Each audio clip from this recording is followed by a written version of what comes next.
This presentation is on infective keratitis. Infective keratitis is a common sight-threatening condition encountered by ophthalmologists in the acute setting. A wide variety of pathogens and host responses may be involved. Prompt diagnosis and management is required to prevent significant ocular morbidity and visual loss. The spectrum of infective keratitis includes bacteria, fungal, parasital, and viral keratitis. For assessment, we begin with history taking. The symptoms of infective keratitis include an acute red eye, pain, tearing, photophobia, discharge, and blurring of vision. We should note the onset and duration of symptoms, and some cases of infective keratitis may present insidiously. The risk factors for infective keratitis may be divided into ocular or systemic risk factors. Ocular risk factors include trauma, contact lens use, iatrogenic causes, poor ocular surface, or lid disease. Systemic risk factors include immunosuppression or nutritional causes. In examination, we should always include the visual acuity and characteristics of the infective lesion. We should note whether the lesion is single or multiple, the size of the infiltrate and associated epithelial defect, the location, the depth, the amount of stromal inflammation, and any other characteristic features which may suggest the underlying etiology. We should look out for complications such as significant cornea thinning, perforation, limbal and scleral involvement, severe intraocular inflammation, and endophthalmitis. You should also look out for predisposing ocular factors such as poor ocular surface, lid disease and exposure, reduced corneal sensation, and any signs of corneal trauma and surgery. For investigation, there should always be photographic documentation. Early and adequate corneal scrapes should be performed. These include gram stain, blood and chocolate agar, Sabouraud's medium, thioglycolate, and brain-heart infusion broth. The contact lens and cases should also be sent for culture. In specialized stains, culture mediums, and imaging modalities specific to the organisms may also be performed. In the management of a patient with infective keratitis, we must first obtain samples for identification of the infective organism. Empirical broad-spectrum topical antimicrobials should be started. Systemic treatment is indicated if there is impending or actual perforation, limbal or scleral involvement, risk of intraocular extension in deep infections, and history of prior intraocular penetration. We should always monitor progress and watch for complications. The culture results should be considered and treatment modified as necessary. Surgical intervention is reserved as a last resort for severe infections refractory to maximal medical therapy for extended periods of time. Bacterial keratitis is the most common cause of infective keratitis. There is often rapid onset and disease progression.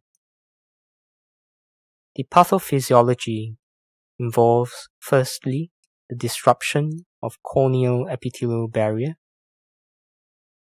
entrance and proliferation of bacteria and stroma with release of proteases, migration of neutrophils into the cornea from limbovasculature and tear film, and lastly, the release of metalloproteinases break down extracellular matrix, causing inflammatory necrosis.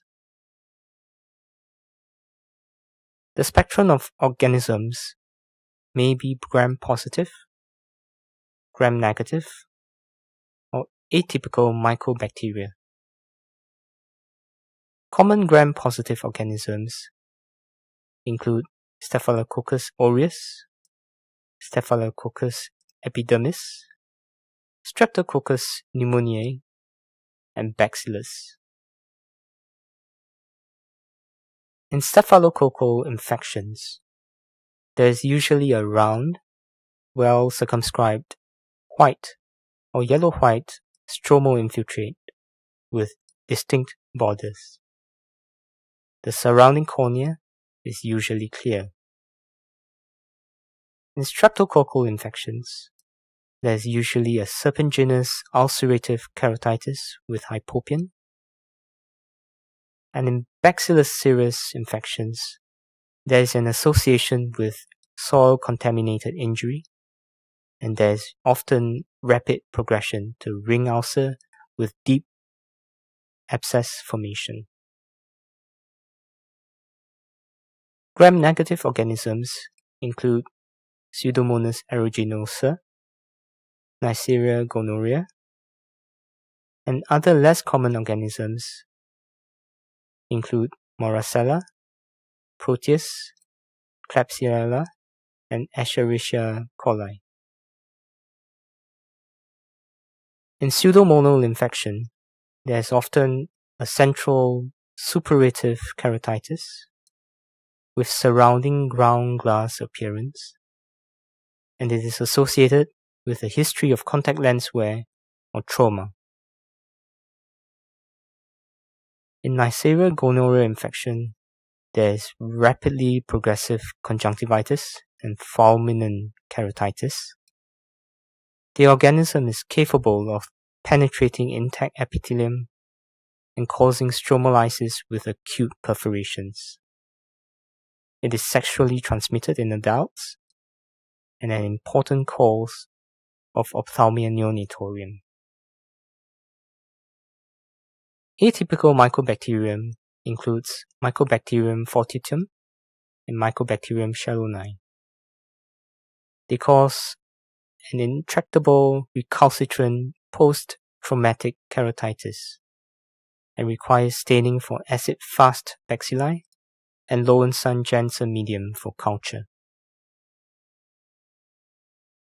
The management of bacterial keratitis involves the use of broad-spectrum topical antibiotics. There should be initial intensive loading dose for 48 to 72 hours and gradual taper according to response and culture. The common agents in use include fortified cafazolin and gentamicin. Monotherapy with fluoroquinolones such as ciprofloxacin and levofloxacin may also be considered in small peripheral ulcers. Oral antibiotics should be considered in selective cases, and cycloplegics may be considered for pain relief. Anti-inflammatory medications may also be used. However, the role of steroids is controversial. Fungal keratitis is a major ophthalmic problem in warm tropical climates, and fungus can be classified into filamentous, yeast, or dimorphic fungus. The risk factors include ocular trauma, especially vegetative or soil-contaminated injuries, inappropriate use of topical steroids, local, ocular, or systemic immunosuppression. The inflammatory manifestations of fungal keratitis are usually milder than those in bacterial keratitis in the initial phase. There can be progression to intense inflammation subsequently. Yeast infections commonly occur in immunosuppressed eyes with structural abnormalities. There is usually a whitish infiltrate which may be more superficial than that seen in filamentous fungal infections. They may also be crystalline keratopathy. Filamentous fungal keratitis is often trauma-related. There is usually a deep gray-white infiltrate with irregular feathery borders, satellite lesions, and endothelial plaques. Investigations include special stains such as periodic acid Schiff, GEMSA, acridine orange, cultures such as subborots, molecular diagnostic techniques such as PCR, and corneal biopsy. In the management of fungal keratitis, topical antifungal therapy is started hourly initially, then tapered over 6 to 8 weeks. Adjunctive systemic therapy may be considered in severe disease. Superficial corneal debridement may be useful in improving drug penetration and removal of inciting organisms. Antifungal agents may be divided into polyenes, which include amphotericin B, and entamycin, azoles, which include voriconazole, ketoconazole, and fluconazole, and fluorinated pyrimidines, such as flucytosine. In Acanthamoeba keratitis, the free-living amoeba found in tap water, swimming pools, freshwater, and soil is involved. The two forms include active trophozoites, which produce enzymes which aid tissue penetration and destruction, and dormant cysts, which are resilient and able to survive in unfavorable conditions. A major risk factor is contact lens wear, especially with exposure to contaminated water. Clinical features of Acanthamoeba keratitis include heaped epithelial irregularity, punctate epithelial erosions, radial keratoneuritis. In advanced cases, a gray-white diffuse stromal infiltrate with overlying epithelial defect, which may progress to ring infiltrate and stromal melt. Other findings may include scleritis, uveitis, and a hypopyon. The investigations for Acanthamoeba keratitis include microscopy with special stains such as calcophyll white and GEMSA, culture with non-nutrient agar with E. coli overlay, in vivo confocal microscopy may be used to detect cysts and trophozoites, and corneal biopsy may be considered in culture-negative and medically unresponsive cases. In the management of Acanthamoeba keratitis, early diagnosis and treatment is key. Treatment is often prolonged, and clinical relapse common. This involves the use of intensive topical anti-amoebic agents such as bigonite, aromatic diamidines, aminoglycosides, and imidazole.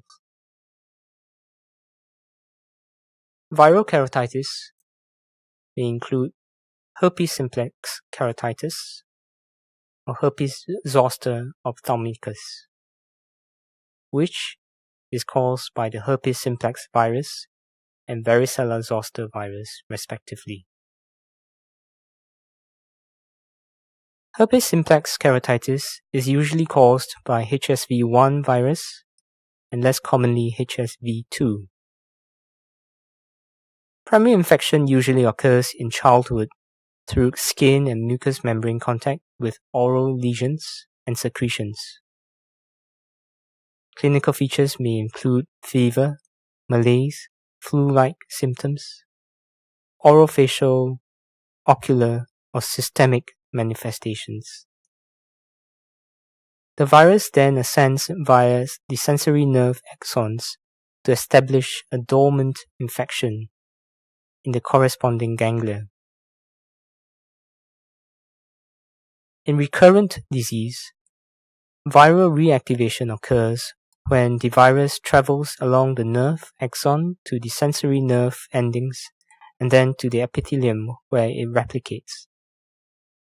Potential triggers include sunlight, trauma, surgery, heat, infectious disease, or emotional stress. Herpes simplex keratitis may be classified according to the layer of cornea which is predominantly affected. Epithelial disease is due to active viral infection. Non-necrotizing stromal disease, endothelial disease, and uveitis are immune-mediated. Necrotizing stromal keratitis involves both a severe inflammatory response and active viral replication. In epithelial keratitis, there are punctate epithelial erosions with terminal end bulbs, branching dendrites with borders lined by swollen epithelial cells which stains with rose bangle, and an ulcerated base which stains with fluorescein. The affected areas may coalesce and enlarge to form a more expansive geographic ulcer. In necrotizing stromal keratitis, there is a dense white necrotic stromal infiltrate with overlying epithelial defect, progressive thinning and perforation, and stromal vascularization. In non-necrotizing or interstitial stromal keratitis, there is often unifocal or multifocal stromal haze, stromal edema, anterior chamber reaction with no overlying epithelial defect. In disciform endothelial keratitis, there's a disc-shaped stromal and epithelial edema, usually involving the central cornea. There may be keratic precipitates, a mild anterior chamber inflammation, and Wesley's ring. The patients may also have a high intraocular pressure in the presence of trabeculitis. The management of herpes simplex keratitis is as follows. Epithelial disease is treated with topical antiviral agent such as acyclovir ointment 5 times a day. Necrotizing stromal keratitis is treated with systemic antiviral therapy with judicious use of low-dose topical steroids to control inflammation. In non-necrotizing stromal keratitis, topical steroids with systemic antiviral treatment is recommended. Similarly, in endothelial disease, topical steroids with systemic antiviral treatment is used. We should always monitor for response and complications, and also consider prophylaxis in selected patients. Complications may include recurrence of epithelial disease with topical steroid use, progressive corneal thinning and perforation, secondary bacterial infection, uveitis, and glaucoma. Lastly, prophylaxis should be considered in patients with frequent recurrences, ocular surface disease, patients who are only eyed, and patients who have bilateral involvement. Herpes zoster ophthalmicus is due to the reactivation of varicella zoster virus that resides in a latent form in the sensory trigeminal ganglion after primary chickenpox. The ophthalmic branch is most commonly affected. This usually occurs in healthy elderly individuals. Always suspect immunodeficiency in a young patient with HZO. In Hutchinson sign, the nasociliary branch of V1 innervates the skin on the tip of the nose as well as intraocular structures. Skin vesicles on the tip of the nose are associated with a high risk of ocular involvement. Ocular manifestations usually follow the acute skin rash by weeks. The ocular manifestations may be corneal or extracorneal. The extracorneal features include conjunctivitis, episcleritis, scleritis or sclerokeratitis, uveitis, retinitis, choroiditis, optic neuritis or cranial nerve palsies, encephalitis, and post-herpetic neuralgia. Corneal involvement in HZO includes epithelial keratitis. This occurs within the first few days of rash and resolves spontaneously a few days later. The clinical features include punctate epithelial erosions and pseudodendrites. Nummular keratitis may occur about 10 days after the onset of rash. There may be multiple round granular subepithelial deposits surrounded by stromal haze. Disciform keratitis occurs 3 weeks after the onset of rash and is usually preceded by nummular keratitis. The clinical features are similar to HSV disciform keratitis. Lastly, mucus plug keratitis may occur 3 to 6 months after the onset of rash. There may be elevated mucus plugs that stained brightly with rose bangle. They usually have a linear grey branching appearance.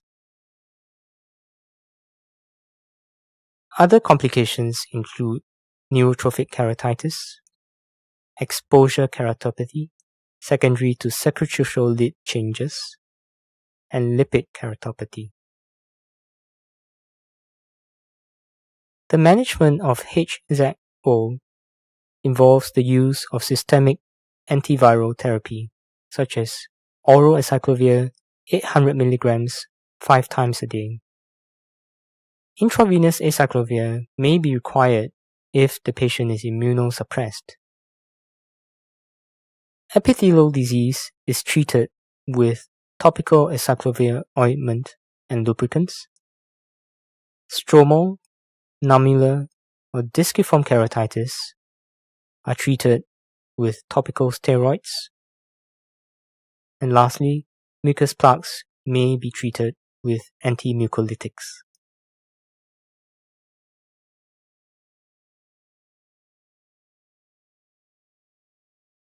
Thank you.